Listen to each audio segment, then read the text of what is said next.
ஒரு நம்பர் 15ஆல எக்ஸாக்டா டிவைட் ஆகணும்னா அந்த நம்பர் 3ஆலையும் எக்ஸாக்டா டிவைட் ஆகணும், 5ஆலையும் எக்ஸாக்டா டிவைட் ஆகணும். அப்படி ஆனாதான் அந்த நம்பர் வந்து 15ஆல எக்ஸாக்டா டிவைட் ஆகும். இப்போ ஃபார் எக்ஸாம்பிள் இந்த நம்பர் எடுத்துக்கோங்க. 3க்கு டிவிசிபிலிட்டி ரூல் என்ன நம்ம பார்த்தோம். இந்த நம்பரோட டிஜிட்ஸ் எல்லாம் ஆட் பண்ணோம்னா 3 இல்லை 3யோட மல்டிபிள்ஸாக இருக்கணும். இப்போ இந்த டிஜிட்ஸ் எல்லாம் ஆட் பண்ணுங்க.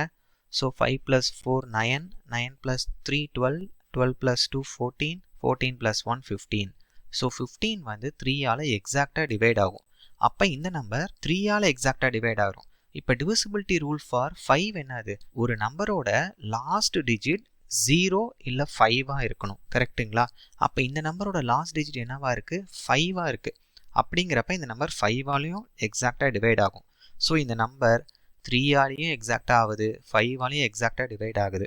ஸோ இந்த நம்பர் 15ஆல எக்ஸாக்டாக டிவைட் ஆகும். கான்செப்ட் கிளியராக இருக்கா?